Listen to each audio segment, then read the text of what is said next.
Welcome back to a Celtic State of Mind. I'm Paul John Dykes, and today I am joined not only by the mighty Khun, but also the podcasting poet himself, Kevin Graham. There he is. We are ready to discuss all things Celtic. The great thing, Khunny, about having a WhatsApp group is you get a sense of everybody's feelings about a game. So I'm coming into this chat kind of knowing how you feel and definitely knowing how Kev feels, right? But that's fine. That's absolutely fine, because after a defeat yesterday, I was just saying to you before we came live, I don't think we're very good at getting beat, and I don't think Rangers are very good at winning. And what I mean by that is the reaction to said outcome. You know, you win a game, you scoosh fans with water, and you riot in George Square, that kind of thing. We get beat, and I'm reading comments last night on the YouTube after the live going, Brendan Rodgers must go, £30 million worth of duds, and I'm thinking, wow. Let's not throw the baby out with the bathwater. We'll try and analyse the game first off, Quinny. What's your thoughts? I know this is not going to be the most positive part of the first 10 minutes of the show. Yeah, well, it was like anyone in the group chat definitely knows how Kev feels. It was no escaping that for sure. So it'll be interesting to hear what his take is when we're getting stuck into it, of course. But I was kind of watching the game in a wee bit of disbelief, especially when I got to the second half. Like, I can't believe this is actually happening, you know, in terms of there wasn't even really that. There was a wee bit of knocking on the door in the game, but it wasn't really like trying to kick it in, you know.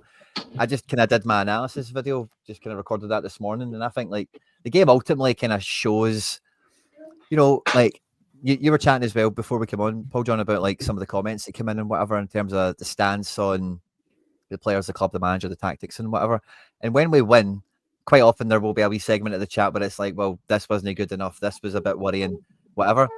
And, you know, that gets, you can get kind of called some names for doing that kind of stuff. But that game yesterday, like, just crystallized every one of those little things that when you still beat somebody 5-1, who cares, you know? But like for example, the number one thing for me is like, I don't think we've got a centre back in the squad that could break 5 goals a season.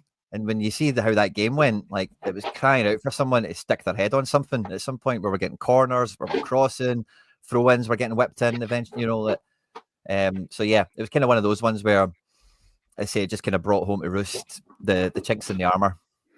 This is the thing, and that's why I think it's important, Quinny, even after a good win, that after the event, we sit here and we try and talk about things we didn't do that well. People might think that you're being negative at the time, but as you say, they come home to roost on days like yesterday. It's incredible that we are not a threat at set pieces like that. Like you say, someone actually being able to tower in a header, for example. But there was also the question just prior to Jota coming off the park, when was the last time we scored a free kick? Somebody might tell me it was 3 weeks ago. It doesn't feel like that, right? I remember Lee Griffiths scoring a header one week, Kev. And at the game and coming home, we were talking about it being the first time we'd scored a header directly from a corner kick in 2 years. Don't know if you remember that. We went 2 years with yeah. And it's like, we don't have that threat, and we certainly don't have it from free kicks. Jota, we know he scored a free kick in the Bernabeu a few seasons back. He's got it in his locker. But just small things like that, Kev, yes, they were not the reason we didn't win the game yesterday. But wee things like that are highlighted when you really are desperate for a goal. And I think we were yesterday desperate for a goal. No, they are the reasons that we didn't win games.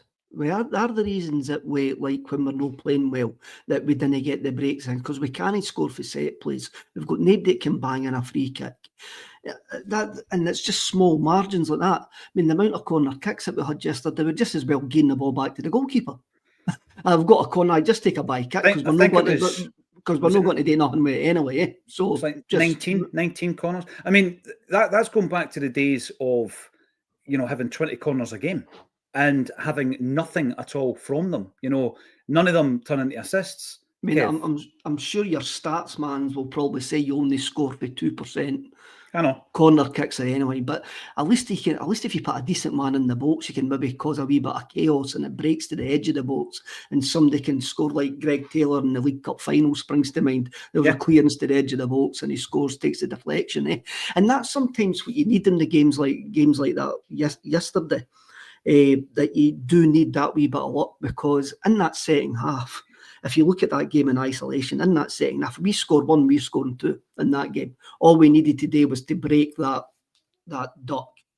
Then the longer the game gets on, they would start missing the chances. The 3 defeats that we've had recently, they've all went through the exact same Fulham before. Completely waste a first half, then in the second half, just didn't do enough. But you come at the end thinking, we maybe should have got a draw there. We maybe should have actually turned that round. But yeah, when you're actually having a look at it, our standard of performance for months means they first halves are no longer a surprise, because we have been really, really meandering since we got beat 3-0 at Ibrox. And it's got worse since Bayern Munich scored that goal 4 minutes into injury time. We've completely went down a couple of gears, even in the games that we've won. And you look at the games since Munich, we got beat against Hibs right away. Again, completely terrible first half.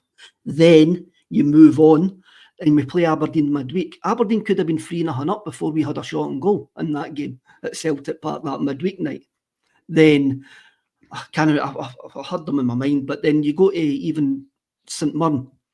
No, St Mirren would have drew that game 2-2 if they would have got the penalty kick they were deserved that they got, because we were dreadful for 60 minutes that game as well. And everyone, Hearts last week, Salo had to save a near post header in the first 3 minutes last week against Hearts. Yeah, we just keep on repeating the same mistake, and it's due to the fact that we haven't got a challenge and the players have checked it.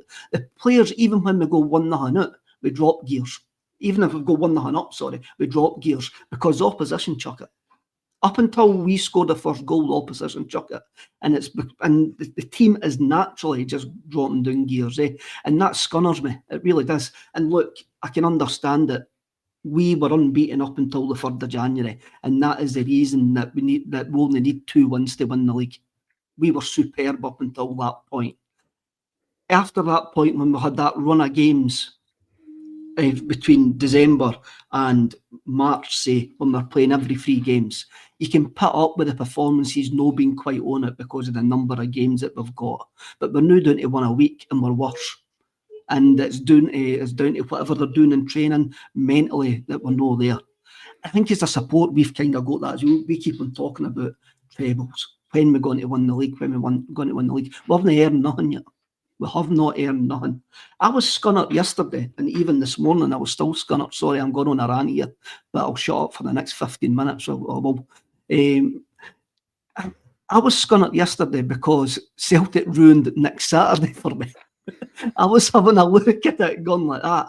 I can't remember the last time we could win the league at home. That'll be a great day. Come on, just come up, get a result. And that was mere scunnering for me. The performance didn't scunner me, because we haven't played well for months. And when we do not play well, that's when the system fails. And that's when everybody starts going, it's boring, it's this and that. The reason the system's failing is because the players haven't got a challenge. And whatever the management are doing are no raising that standard. That's it, bottom line.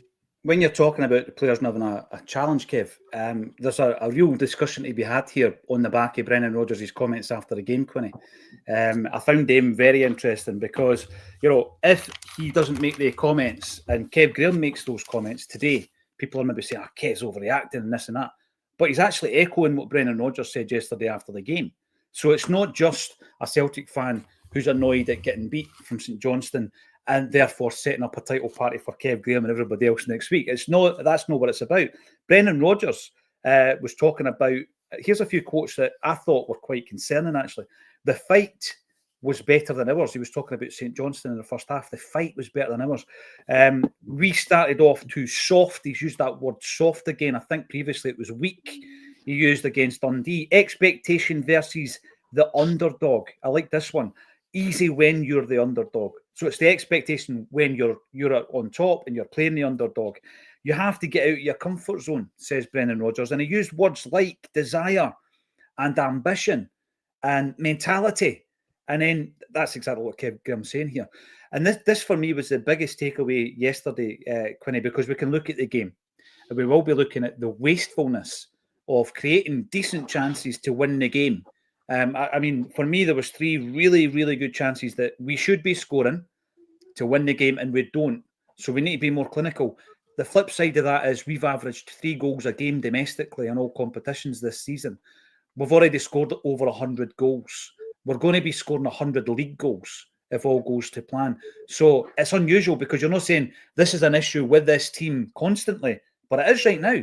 And it is on days like yesterday, days like Easter Roads, and days like, the 3-2 game against Rangers, where we're creating chances and we're not clinical enough. But it's even days like beating Hearts 3-0 when it takes you 20 minutes to start.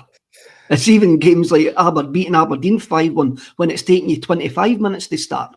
Yeah. It's almost as if they need like jump start. It's like that builder that turns up to you today, a bit of work in your house, hungover, has a look at the job and goes and decides to sit in his van for an hour and eat a rolling sausage, have a cup of tea before he actually comes in and starts. Yeah, and that's what it's like. Yeah. Kev, the big game as well, with that in mind, was the 6-0 game that we often cite as one of the best performances of the season against Aberdeen, right, at Hampden. Took us something like 26, 27 minutes to score the first goal. Forget that because we absolutely pummeled them after it. But that's our last complete domestic performance. Then straight after that, we went to Leipzig and played Leipzig off the park. Yeah. That was peak. And since that point, we've kind of just went down and down and down. And there is Brendan uses the word comfortable, and I think that's one of the main reasons that a lot of the players there are comfortable, because we have got that points gap, and look, they deserve to have that points gap because they were absolutely brilliant up until the turn of the year. And whatever it is, it's up to the management to actually find out what it actually is. Are some of them checked out? Probably. Do some of them want a better challenge? Maybe. But as we know, Paul, we've spoke to many Celtic players and many Celtic managers, and they say some folk just haven't got the mentality to be a Celtic player. Yep. And doesn't matter how good you are, they need to pick it up. They do need to pick it up. And there is a mentality. When we won these last two games, hopefully didn't take it to the last day, because our away form's absolutely terrible. 3-1 at the last 8 away games, and after the split, we're going to have 3 away. When we won it, this team deserves all the praise that they're going to get at that point. But there is room for improvement, and I think Rodgers says that yesterday. I'll look at this in the summer. That was interesting as well. That's very interesting, because what we're running with today, Quinny, is the tagline about the fact that Brendan admitted he was angry. Who's making him angry? Who's the players who are in that comfort zone? Who's the players that are not showing the same ambition against St Johnston on a Sunday lunchtime as they are against Bayern Munich away from home in a must-win game? That's the mentality Kev's talking about, and it's the mentality that the ex-Celts talk about. You've got to get yourself up regardless of the opposition, and that's why I found it interesting when Brendan was talking about when you're not the underdog. He said it's easy to be the underdog. Go in there and have a great performance in the Champions League. But when you're playing St Johnston away from home, they're bottom of the league. They're scrapping for survival, Quinny, and they beat us 1-0. So that's the mentality he's talking about. Now, we're going to try and decipher what he was... I don't like when managers talking codes, because it takes me back to the COVID season when Lenny was telling us after the Ferencváros game, there's guys in there who don't want to be here. And I was thinking, what? You don't want to be at Celtic? That is like sacrilegious to be paid by this great football club, wear that jersey and not want to actually pay for us. Not quite as bad yesterday, Quinny, but he was calling people out without naming them. Who do you think it is? I think all those dots connect quite well to the halftime substitutions. Joe Hamilton said it in the chat right as we came on. I thought I'd try and remember it to give him his dues. But Nicholas Khun, for me, I don't think he's off it or anything like that the same way. But I think he's doesn't want injured. I think that's the way you see it. Again, in that game, like I said earlier, it kind of crystallised a few of the things that were missing. And if that chance that falls to Khun is against Bayern Munich, it's a goal. If that's you're putting your body on the line for that kind of one. Whereas that, he's kind of he's like, oh, I'm just going to tap it in, and there's not that kind of thrust. There's not that, put your body on the line for the cause. And I think you can even see that with his general play, that's all that's missing is just the not being scared to get hurt part, of just driving by the last man, making sure the ball's a bit better. And when you see him and Schlupp were the halftime substitutions, I think I think all those dots kind of connect together a little bit, that it's probably him, But me and Kev, I think it was last time we were on, we were saying we wouldn't sign Schlupp after the summer, and it feels like maybe that we're not in the minority maybe anymore after the weekend. That's a good shout, because I'm going to ask the question because I was on the other side of that argument, Quinny. I'm saying we should sign him. And I'm going to ask the question of the audience today. So far, we've got about 1,300 tuning in across all the different social platforms. Thanks, everybody, for supporting Acsom, as always. Schlupp, where are we with Schlupp? Because, you know, this weakness that we're talking about now, Brendan Rodgers called it out, Kev, against Dundee. By the way, I mentioned this over the weekend. Simon Murray has scored over 20 goals in the last 2 seasons for teams who finished 11 last season and are sitting 11th this season. I read a wee report this morning saying he should get a Scotland call-up. You know what? Why not? Be the big man a game, right? I mean, I'm not being funny. I wouldn't sign him for Celtic. He's 32. He's a bit of a journeyman. That's a sensational return, Quinny. The Ginger Maeda, I call him. The Ginger Maeda. Yeah, but talking about weakness, the reason the Ginger Maeda came to mind was because he was bullying Trusty that night, right? He was bullying Trusty. Now, I still think we're really listen, we brought in Trusty, £6 million to play on the left-hand side, which, according to Brendan, was the reason Nawrocki never started. He wanted the natural left-footed player in the central defence.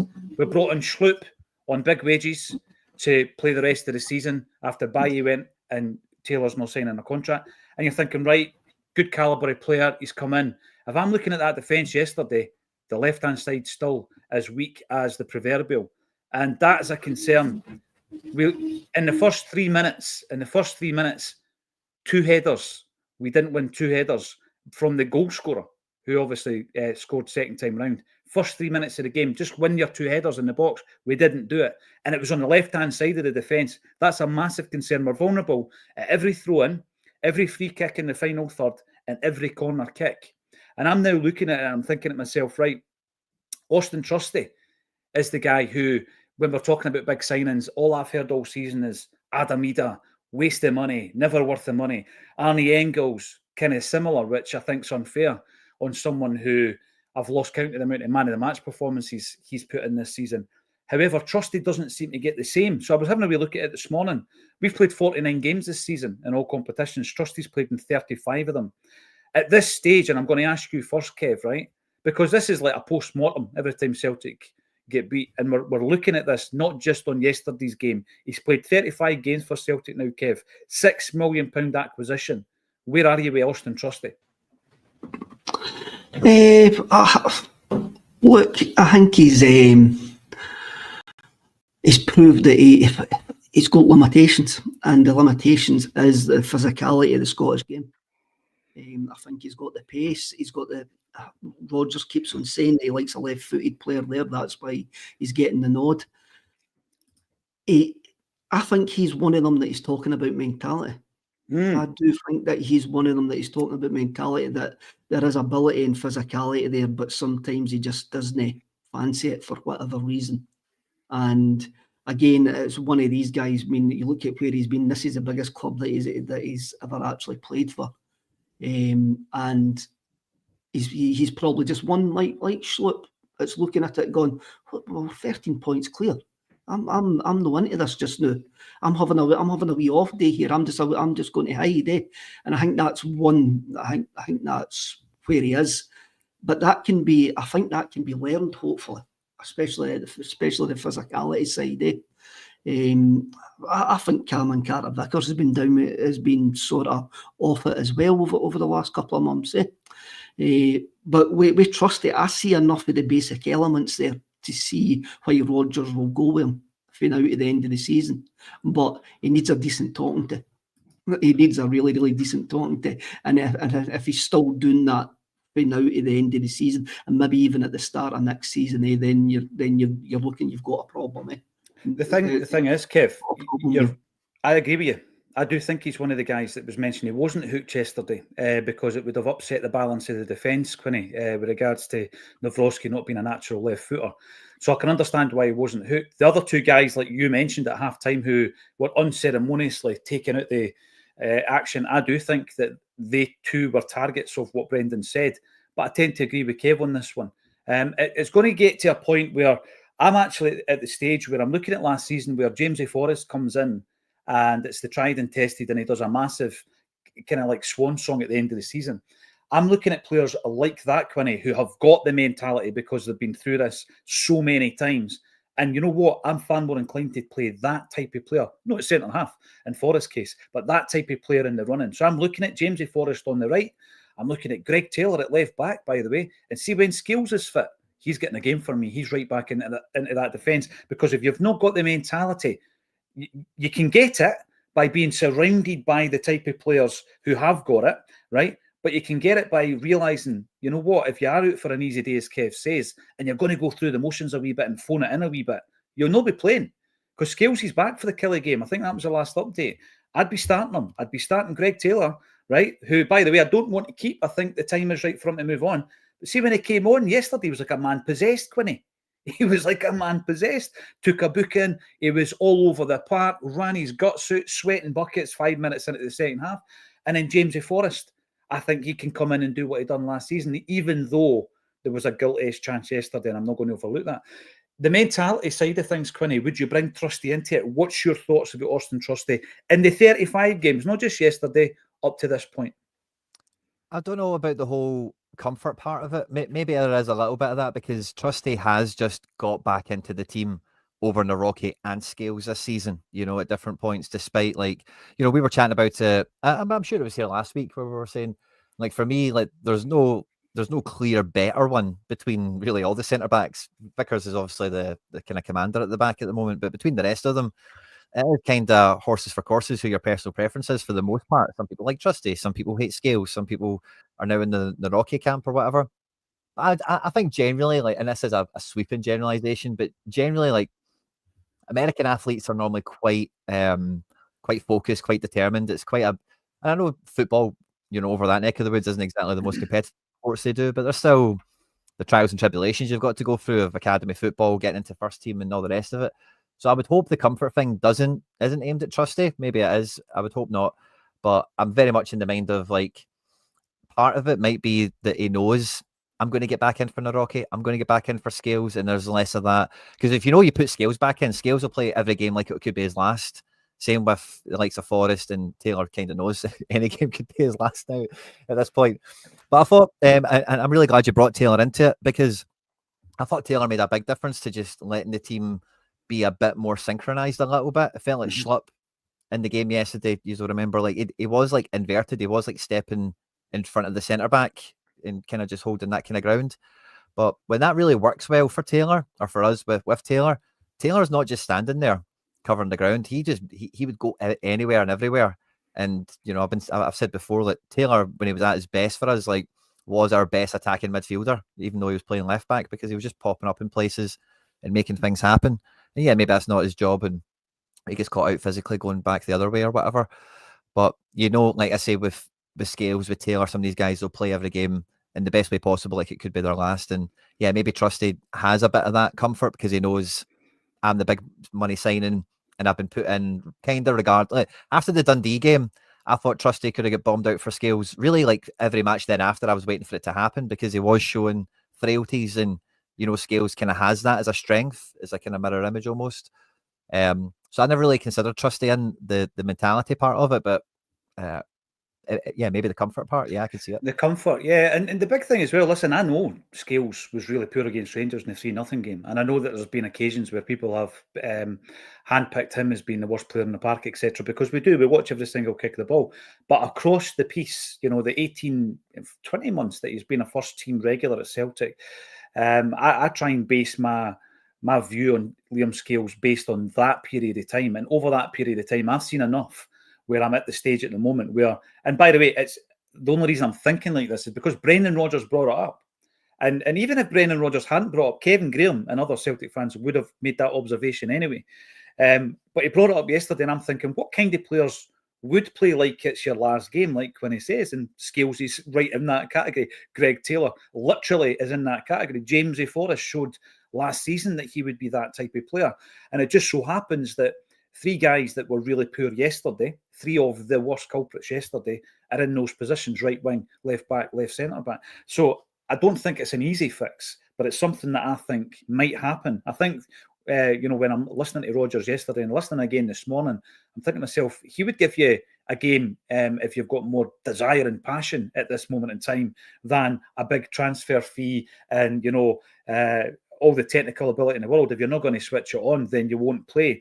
But it actually made me look at where we are with the centre halves, because we are moving into that period of the season where there's going to be a lot of players linked to Celtic. So where are we? We've got Cameron Carter-Vickers and Austin Trusty at the moment. We've got Liam Scales, Mike Nawrocki and Dane Murray. We've got Stephen Welsh and Lagerwell counting loan, but we're still their parent club. So I was just looking at that. We've actually got 7 centre halves on the books at the moment, right? What's the most solid partnership between the two? The most balanced partnership between two players from those 7? Can I just say the chat's kind of popping off on this a little bit now? I think this is a perfect time to say this, right? But this conversation is the number one reason that I've ended up being like in the Scales camp or whatever, because like, again, I think we said that last week, everyone's saying like, oh, if Scales is this, then we should be getting rid of him, we should be doing this, right? But see, getting someone who is like better, like you know that he's a better player, you're talking about spending Engels level money. You're talking about a guy that's just as strong, faster, better at passing, and can score like 5, 6, 7 goals a season from corners and whatever. That type of guy isn't, it's not just round the corner. You can just go and get it from any club, and they're not cheap. Trusty was 6 million. The Rocky was 4. Someone who's actually better than anyone we're talking about is 10, 12, 15 million pound. So it's not as easy as just let these guys go and get somebody, because we're not going to buy 2 15 million pound centre backs. You would buy one, maybe maybe one at the most. But Quinn, it's a brilliant point, by the way. It's a phenomenal point, because Liam Scales, he's unfashionable, right? He's got the kind of Tony Ralstons about him. He's an unfashionable player and all the rest of it. And we make jokes about all that. But you're right. If you were to look at the consistency of his performance, because he's been consistent. Yeah, there's been bad games. Tell Champions me League and domestically, like he's not been a bomb scare. He's maybe a bit, it's maybe not easy on the eye sometimes, the way he turns and runs and stuff like that. But you can't fault him most of the time. You can't, right? But let's just take it just back to when Brendan Rodgers comes to the football club, and Liam Scales was so far out the picture, right? Since then, we have brought in Nat Phillips, Gustav Lagerbielke, Mike Nawrocki, and Austin Trusty. Now, there was a loan fee for Phillips. The Phillips deal cost us something in the region of £2 million, by the way, with the loan fee and the wages. You've got Lagerbielke coming in at around about the £3 million mark. Nawrocki 4.3, Trusty 6. That's an incredible amount of money. That's like 15 million quid on centre halves. Yeah, at this moment in time, if I line up those 7 players, 5 who are at the club, 2 who are out on loan, I'm picking Carter-Vickers and Scales right now, Kev. And you're right what you say, Quinny, with regards to replace him. We're going to probably find the same when it comes to the Taylor situation. There's a discussion around whether or not we keep Schlupp. When Brendan Rodgers mentioned the summer, I kind of thought Schlupp, and instantly I thought he's talking about Schlupp here. He's thinking, right, that's not getting extended. You're not going to be a permanent member of this squad, even though up to this point, I've been a massive fan of Schlupp. But there's been games where I don't think he's got that mentality to make sure Raskan doesn't win the header in the first 5 minutes against Rangers. He's not got the mentality to make sure that we don't go. And he gets a warning, by the way, against St Johnston yesterday, yet we still don't even make a challenge for the second header and St Johnston go ahead. So Rodgers is maybe looking at him. Taylor's going to be difficult to replace. I know Tierney's coming in, I get it, but we need 2 left backs. Kev, when you're thinking about that, and it's a great point when he makes, I'm glad he's made it. What for you is the best partnership from those, let's say, 5 centre halves who we have at the club right now? Apologies for the background noise. Obviously, it's a school holidays, so there is wains kicking about in my household. So if you hear clattering about, no, it's not Rio Atati's shot landing in my back garden. It is the wains playing. Sean Rio, but true. I think the best partnership on paper is Cameron Carter-Vickers and Trusty. Physicality, what Rodgers wants to see, physicality and pace. I think the major problem that we have at the moment is Cameron Carter-Vickers. Do you?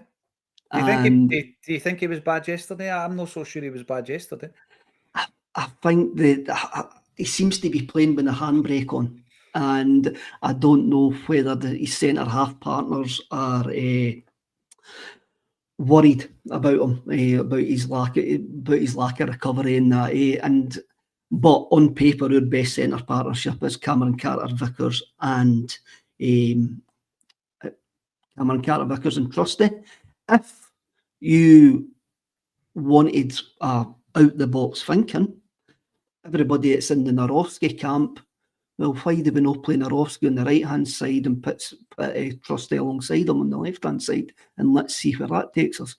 If I was in the Narowski camp, I've probably ended up in Brokeback Mountain, truthfully. But that's no. They're going through. Look, this is Trusty's first season as a Celtic player. He was taken off the League Cup final. Then Scales came on and actually probably turned the game for us. Yeah. And then he's been in and out. Him and Scales were utterly fantastic in Bergamo, 2 left-footed defenders there. But as soon as he's been fit enough, he's came back into the team, and that's all for me. That's Rodgers. Rodgers wants him to actually play. We lost 4 goals up until January, and from that point, we've now lost 17 and 14 games. Maybe that's not all down to the centre halves. That's maybe down to a shape and a system issue, I think. Defences won your leagues, and any time the ball gets put into our box now, we fear that we're actually going to lose a goal.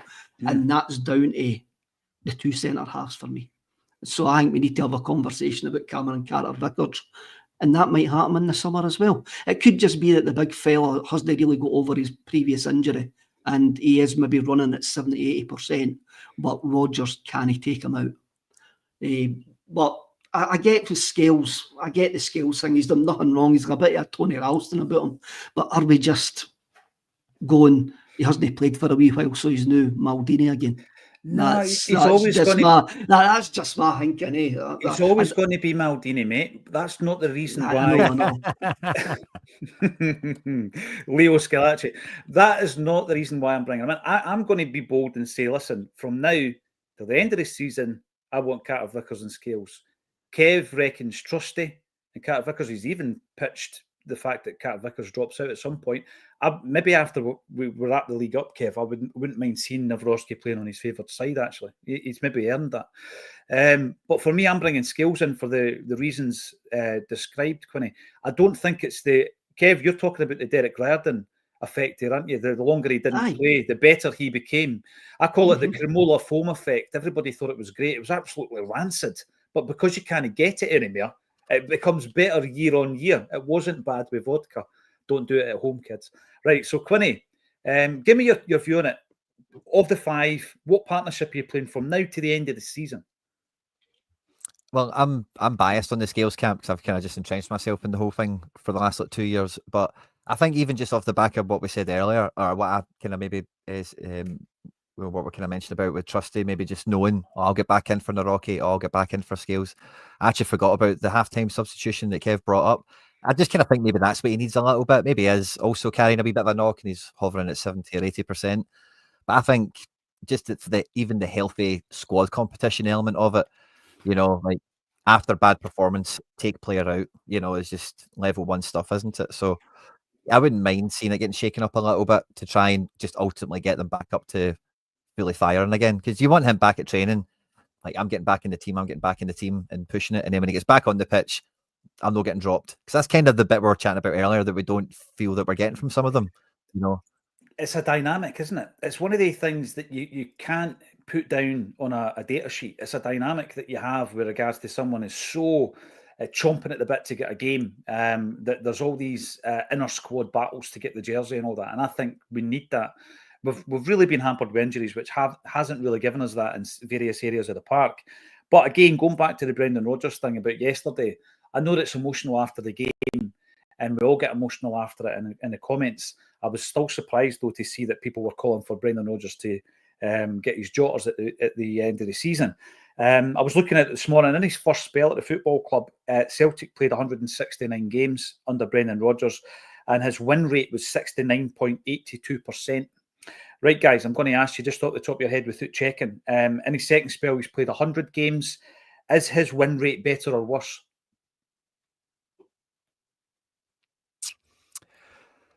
I'm going to say better.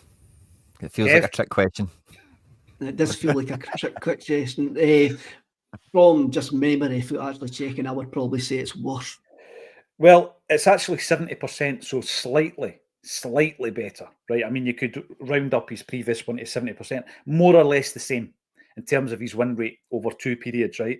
In the competitions that we have competed in and have not yet concluded, under Brendan Rodgers, we've won 10 from 11.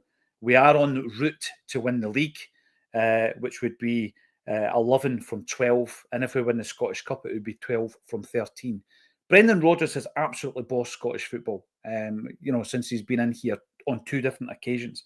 And I think that talk about him being a busted flush is pretty ridiculous. Although, Quinny, I'm not going to be a fanboy here. I do wish sometimes we would adapt to shape, particularly in match. Crying out for it yesterday, I felt. Yeah, I think you're spot on there. That was, again, one of the problems I had with the game yesterday.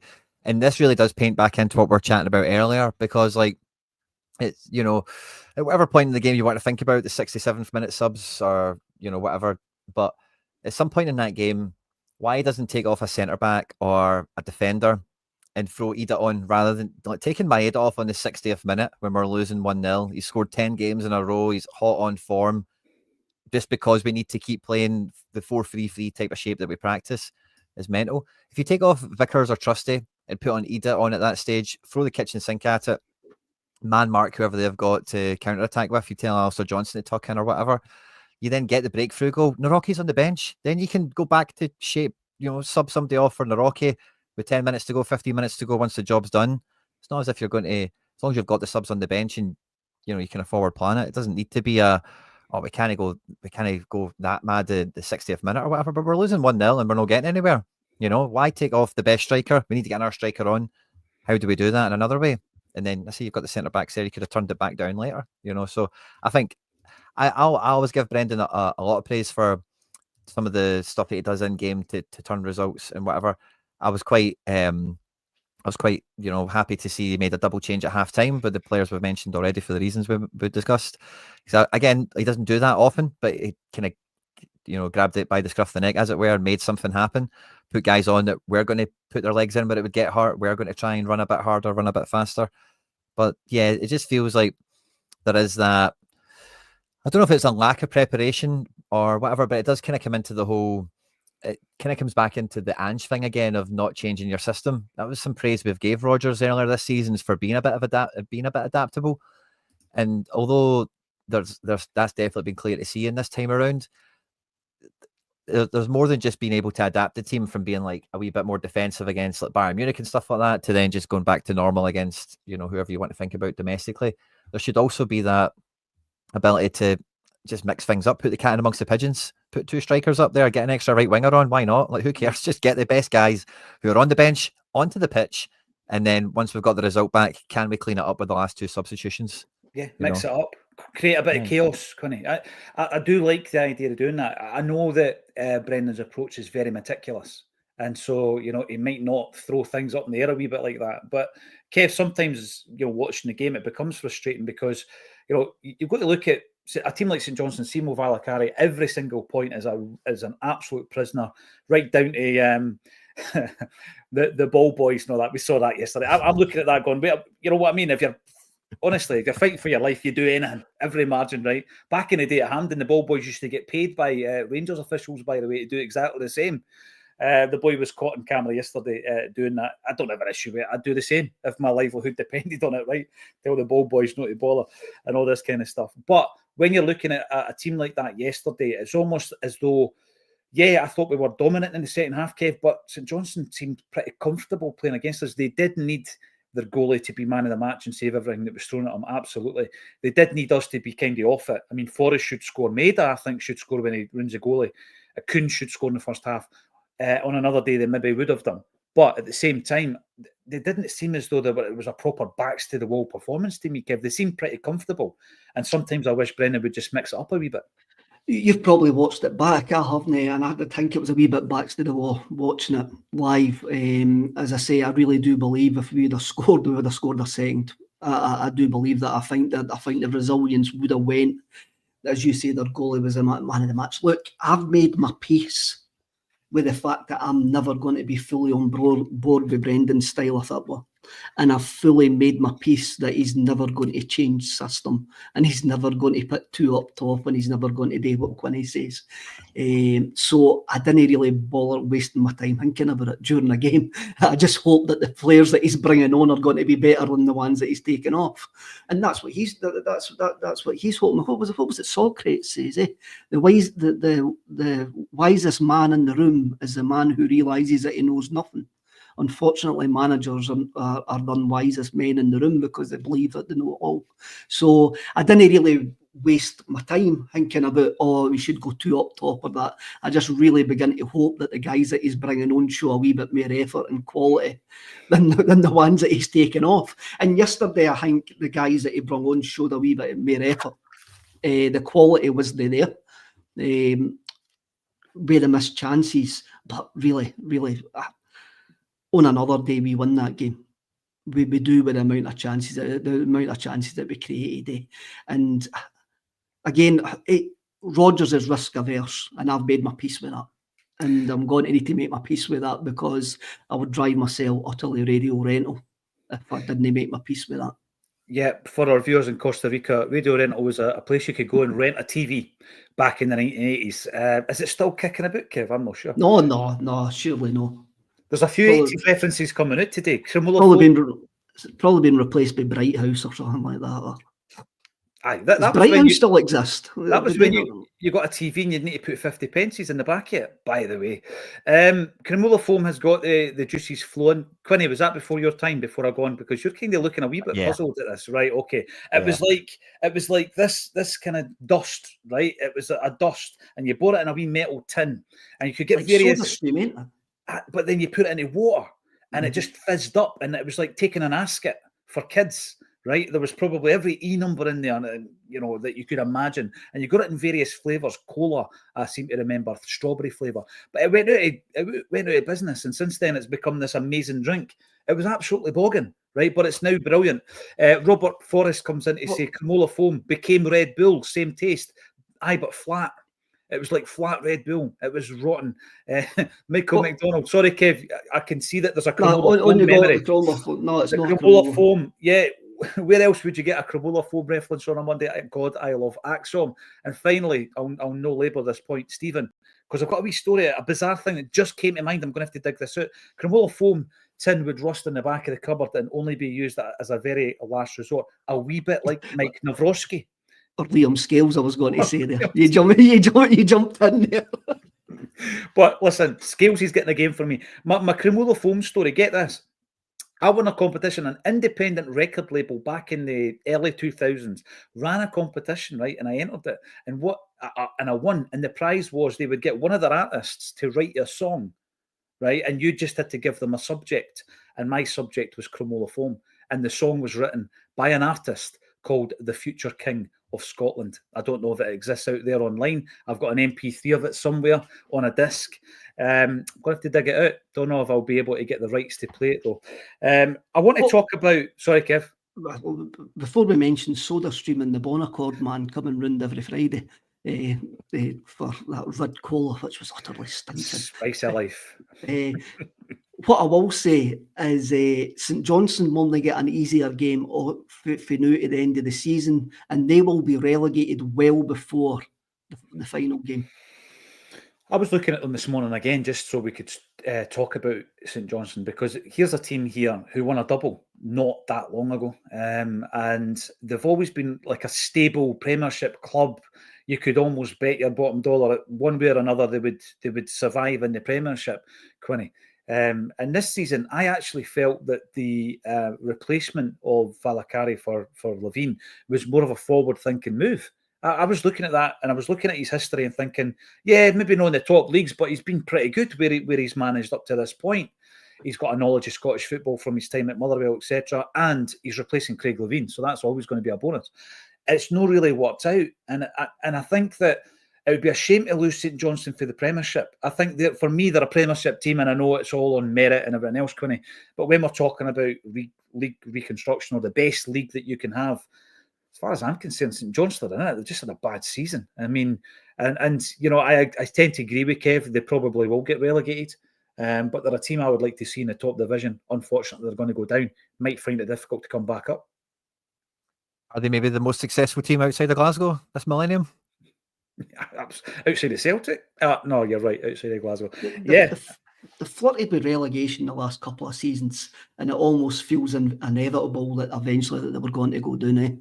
I mean, that season that they done the double, the 2 seasons before they gave Celtic and Rangers a free stance, and that's what they built their success on, the fact that they had that extra money and they could pay guys like Craig Conway and other guys there that they had that ended up their double winning heroes.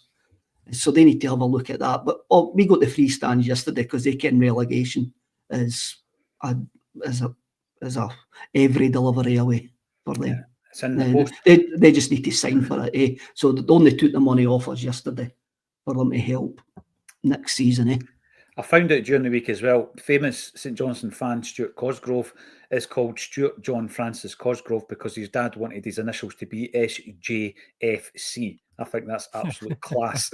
Thanks everybody for getting involved in the comment section. Let's bring some of them up. The Flying Haggis, you're in. Novroski must be the only guy taken out after playing well. Khun and Hatate get away with murder. That leads us on to the performance of Nicholas Khun. What has happened to Nicholas Khun? I'm going to go as far to say yesterday was the worst game I've seen him playing in a Celtic jersey, and that's including last season when he wasn't on fire. He lost the ball 9 times, lost possession 9 times in 45 minutes. And I'm not talking about trying to take a man on and somebody nipping in and taking the ball off him. He lost possession with poor slack passes. And on one occasion, the ball bounced off him and went out the park. He was really, really poor, and I can't put my finger on why. There was the lack of desire that Quinny touched on regarding the chance. He's got to get first. He's got to get to that ball first and put the ball in the net. And it's just not coming off for him. And yesterday, I was looking at him, and the 2 substitutions that I said in the halftime break show was Khun coming off for Ida, mix it up top a wee bit, Quinny. And the other one for me, and it's a player that I've really championed, I would have taken Engels off for Bernardo. That was a chance. That was the changes I would have made at halftime. Khun was hooked. It's the 3rd time this season he's been taken off at half-time, Quinny, albeit one of them was against Hibs when he got injured. The other 2 were against Rangers and yesterday against St Johnstone, and 2 of the worst performances as a team in the first half that we've had this season. What's happening with Nicholas Khun? Where's it going wrong? I said it earlier. I think I've just kind of came to the realization from yesterday. He doesn't want hit. He doesn't want injured, and you can maybe read into that in whatever way you can, But Rodgers wants to maybe bring the Bayern Munich thing and maybe the being the underdog and attacking the bigger team. Maybe it's a little bit of a psychological thing if it is something more innocent than protecting himself before the summer or whatever. But yeah, that was just really the way it's starting to come to me, because we all feel that we're seeing something absent with Khun, but no one, like you said, actually can't quite put their finger on it. But yesterday, that had a wee kind of felt like a penny drop moment, and I was like, he doesn't want to hurt. He's still taking guys on. He's still going to try and dribble and cut inside and that. But the part where you really need to go by somebody and, get into some space it's hard to squeeze into, or, bounce off somebody and give yourself the time to play the ball properly rather than just playing it as soon as you can. Never mind the chance on the goal line, like we've mentioned. That's what he's missing. There's nothing wrong with being a predictable player, but predictable players that are just hell-bent on driving towards goal or dribbling by a guy or whatever, they're, it's your job to stop them. That's what the cliche is, But a predictable guy that's, not putting his foot in where it hurts or not pushing the envelope. I can't stop myself saying that, sorry, but it's dead easy to defend against, And the whole first half, we didn't really put Jaw on the ball that much first half. We went really on the right so often, and it just felt very tame overall, So that's kind of where I'm at with Khun, is he's not wanting hurt, and you can read into why that might be. That's concerning, Quinny. It really is. I mean, up to that point, probably right up to the Bayern Munich game away, player of the season. Up there, absolutely up there, player of the season. Maeda is now streets ahead of him because his form has dipped. And it's interesting when you're talking there about no wanting to get injured, because obviously that would lead you to think that his agents had a word in his ear, there's interest for the summer, etc., etc. And that saddens me, Kev, because if I'm in that situation as a manager, I'm not interested in all that kind of stuff right now. I want to win football games, and I'm dropping him. So he's the second guy I'm dropping. I'm dropping I'm dropping Trusty for Scales and I'm dropping Khun for, and this is another question, for who? So what do you do, Kev? Do you drop him? Because I would. I've said in the last few weeks, let him play through it. It's not happening. I would remove him from the firing line, let him warm the bench for a wee while, and then it's a question of who you put in. I'm not putting Yang in because you never know what you're going to get. There's an argument to suggest that maybe Ida needs a few games, or do you play Jamesy Forrest?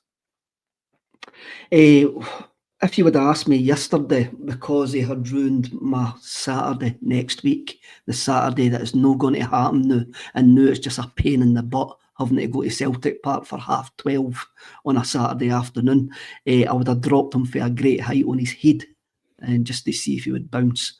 But that's just the supporter talking in me. Look, I think it's quite up. Look, from a fan point of view, he's went to Munich, played well. Next thing you can, his form's dropped right off a cliff.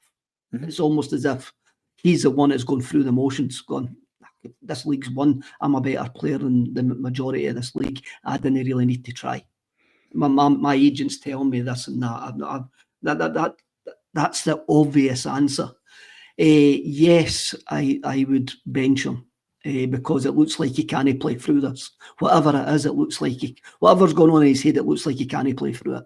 Yeah. And I always like a manager giving a player a chance to play through a bad run of form because it looks like he can't play through it. With regards to Yang, I think he could be out for a wee while with that injury yesterday. It looked like a bad one, eh? Aye, I think he could be out for a wee while. Guess what I would do? I would just swap the winger. I would swap the wingers or start with Jota and Forrest, swap them over, or give Big Ida a run out and move Maeda out wide again. Eh? But you cannot, after the performances yesterday, Khun, Engels cannot be starting that game on Saturday, because for me that sends out the wrong message.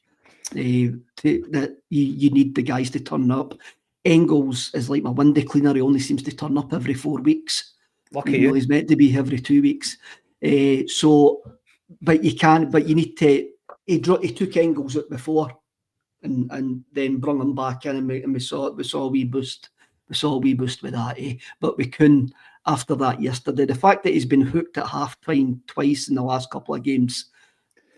He's not playing through it. Whatever it is, he's not playing through it, and he needs and he needs to learn. He has to come on and make an impact. He's not playing through it, Kev. You're right, and I think prior to now it might have looked a wee bit knee jerk, but now seems to be the time to bench him. And after what Rodgers has said, I think he needs to do something, because otherwise his words really don't resonate if he's not actually going to take action. So for me, Scales is coming in for Trusty. I'm bringing in Jamesy Forrest for Khun. I'm bringing in Greg Taylor for Sloop, and I'm also bringing in Paulo Bernardo, but I'm undecided as to who's getting dropped. But before we do that, on today's date, there's 2 ex-Celts, both turning 28. The first one is Scotland's most expensive footballer in the history of football, Oliver Burke, born in Kirkcaldy. And the second one is Tumoke Awata, who's doing okay this season. Now, on the day that they were born, gentlemen, a song kept Supergrass off the number 1 spot, right? Supergrass released a single called Richard III. Great tune from their, in my opinion, best album. Kev, which song kept it off the number 1 spot? What year was that? 97. 97. Which song kept it off the number 1 spot? 97. Because you know that the old Sit Down by James was number 2 in the charts, and it was Chesney Hawkes that kept him off the number 1 spot, and I don't think they've ever forgiven him. Well, Richard III by Supergrass was number 2. I'll let you think about that. Oliver Burke was brought in on loan from West Bromwich Albion, and he goes back to West Brom. What was the next club he played for, Quinny? I don't know, but I knew he started at the weekend, so I just went and checked. He scored at the weekend, so I know where he's playing at the moment. It's Werder Bremen beat Frankfurt 2-0. But Werder after Bremen. West Brom, I think he went somewhere in Germany or something, didn't he? It might not be Bremen, but he went to somewhere. Alaves. He went to Alaves. Oh, Alaves. Yes. He's got the best. He's up there with Colin Kazim Richards as having the best agent of all time. In fact, they might share an agent. Tomoki Iwata doing really well at the moment, isn't he? At Birmingham, and they're doing well as well. So, Kev, I'll let you consider that. He's now googling it. He's thinking. I'm not good. I'm not good. Mambo number 5 sticks in my head for some reason. It was R. Kelly with "I Believe I Can Fly," and we'll leave that cancelled. We'll leave that right there. Right there. Aye. With regards to the changes, then Bernardo, I want to see Bernardo coming in. Quinny, who drops out? Because leading into the game on Thursday, JP and I were talking about if Bernardo was to come in, it might actually give Callum McGregor a bit more freedom of an attacking force. Play Bernardo as the defensive mid. Again, by the way, this is me maybe emotional looking back at last season and how things turned round and the impact that Bernardo made and Forrest made and also Ida at the end of last season. I feel like we need the same kind of dynamism, somebody coming in to prove a point. Bernardo's not really got going this season in terms of his minutes. He's not started many games. He's not started more than 3 games in a row for Celtic this season. I think the time is now to bring him in, but who drops out? It's a tough one, I think, because Hatate continues to divide opinion. And again, at the weekend, I don't think there's he should have scored. Take your pick of what time you want to talk about, in the game. But, I thought he played all right. At the weekend, he was just missing something to hit the net or actually put someone through. So I find it tough to take him out. It feels like Rodgers would really avoid that as well at all costs.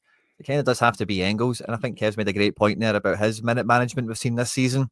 It was quite clear, an in and out thing over, I forget how many games, but certainly looked at it already. And it might just be about time to maybe kind of kick that on a little bit for the back end of the season and let Bernardo come in. So I think it could be Engels, but I don't think it would I don't think it would maybe run over. Like you said, he's not started 3 games consecutively. I don't know if that's going to change between now and the end of the season because, there's a lot of time invested and obviously money this season so far in Engels already. And in terms of how this season finishes, it's really to set up next year. So I don't think they're going to want him being dismayed at all or, getting or losing some sort of sharpness. You want him, especially amongst all the squad, to finish on as much of a high as possible. So it is going to be a tough one, but I think on the meritocracy of it all, like we've seen over the last couple of games, somebody has to drop out. And Engels, the one thing I think everyone would agree with is the games where he doesn't do well, he's kind of missing. You don't really know much half the time. And Bernardo, you don't really get that. Bernardo, you kind of know where he is all the time. He's always hitting somebody or, kind of close to the ball or something. So it feels like that's an easy 1-in-for-1 kind of thing, similar to what we mentioned with Taylor and Schlupp and 1 or 2 other guys potentially. So I think that's because it's just not going to be McGregor, is it?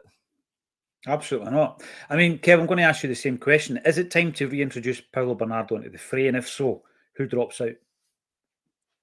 I'm going to have a really bad joke to go with other bad jokes there to go with something that's happening in the comments, but ain't no doubt that it's Engels that drops out. Somebody asked if Jimmy Nail had a number 1 single, and his number 1 single was Ain't No Doubt. If you remember Jimmy Nail. I remember Jimmy Nail, crocodile shoes. Yeah. He had crocodile shoes and Ain't No Doubt. No, remember when he went sort of that soul crooner. I remember it. Yeah, man. Type guy, But we all knew he could sing because remember that scene on Elvira's End Pet where he got up in the Western bar and he started singing. You don't remember that, Kev? There was just that moment. Jimmy Nail, where is he now? Same with Barry, that tap dancing in the pub. One of the best moments ever on the telly. And also, did he not sing? No, remember they went to watch Sunderland when they were in Germany. That's right, they did. All these Geordies going to watch Sunderland. That would never right. happen. That's poetic license there. No, the reason that Engels is for what I've previously said, and also I'm going to give Hatate a wee bit of a pass, even though he probably blown it out of the bar right enough. Even though his shooting was actually terrible yesterday, he tried. He showed a wee bit of effort, and he didn't hide, even though he was having a poor game. So it's Engels for me, and Bernardo comes in for Engels. What do you think, guys, of this being a dress rehearsal, albeit different game, different pitch, great record that Rodgers has at Hampden, etc., for the semi-final? Is your view changed on the game, Quinny, after yesterday? Your confidence levels?